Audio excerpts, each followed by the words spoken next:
Hello guys, welcome to my channel. Guys, मेरा नाम श्रेया है। मैं अभी शादी करके ससुराल में गई ही थी कि तभी मेरी सास ने कहा कि श्रेया बहू, मैं तुम्हें बेटी जैसा प्यार नहीं दूंगी, मैं तुम्हें बहू जैसा प्यार ही दूंगी। उसके बाद उन्होंने बहुत अच्छे से सारे रीति रिवाज पूरे किए, लेकिन मेरी सास के ये शब्द मेरे दिमाग से निकल ही नहीं रहे थे। दिमाग में हर वक्त मम्मी जी के शब्द तुम्हें बहू जैसा प्यार दूंगी गूंजते रहते थे। मैं मन ही मन डरी हुई थी। मैं किसी से इस बारे में बात नहीं कर सकती थी। मुझे लगा कहीं मेरा सुखी ससुराल वाला सपना टूट न जाए। तो मैंने खुद से वादा किया कि मैं अपना हर काम इतने अच्छे से करूंगी कि मम्मी जी को शिकायत का मौका ही नहीं मिलेगा। मेरे सास ससुर मेरा बहुत ख्याल रखते थे। शादी के 8-10 दिनों बाद की बात है, मेरे हाथ से दूध का पतीला गिर गया और सारा दूध वेस्ट हो गया। मैं इतनी ज़्यादा डर गई कि पूछो मत। दिक्कत ये थी कि दूध वाला दिन में सिर्फ एक बार ही दूध लाता था।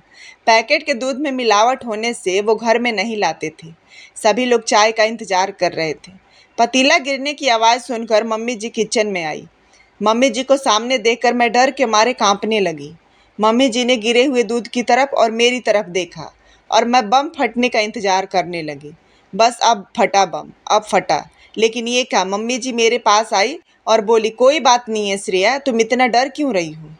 तुमने कोई जानबूझकर थोड़ी गिराया है, हो जाता है कभी कभी। तुम रिलैक्स हो जाओ, पैकेट वाला दूध ले आएंगे। लेकिन मम्मी जी की वो बात, बहू वाला प्यार दूंगी, मैं भूल नहीं पा रही थी। एक डर मेरे अंदर घर कर गया था। 2 महीने हो गए थे। सभी को आलू गोभी की सब्जी बहुत पसंद थी।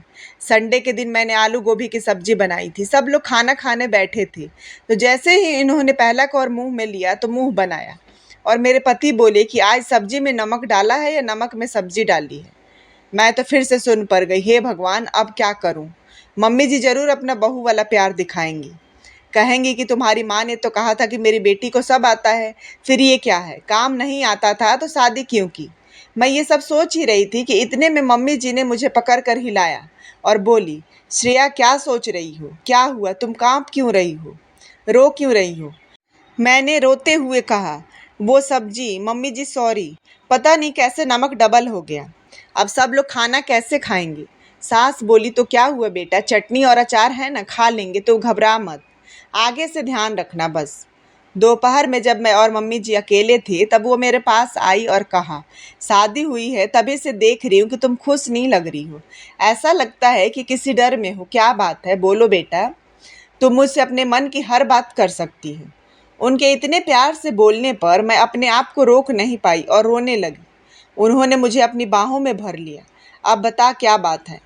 मैंने कहा, मम्मी जी, जब मैं घर में आई थी तो आपने कहा था कि आप मुझे बेटी जैसा प्यार नहीं, बहू जैसा प्यार करेंगी।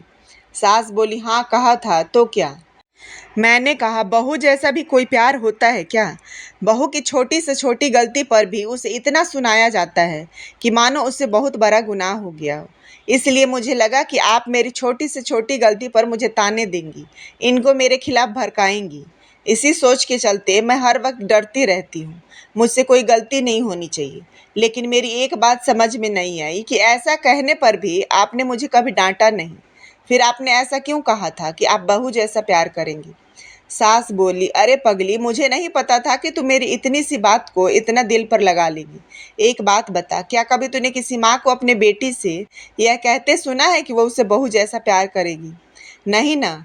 जब हम बेटी को बहू जैसा प्यार नहीं करते तो बहू को बेटी जैसा प्यार क्यों करते हैं? बहू क्या बेटी से कम होती है जो उसे ये कहना पड़ता है कि बेटी जैसा प्यार देंगी? बहू की खुद की कीमत है और मुझे तो मेरी बहू मेरी बेटी से भी प्यारी है। इसलिए तुझे बहू वाला ही प्यार दूंगी। आज मुझे उनकी ये बात समझ आई और मेरा सारा डर खत्म हो गया।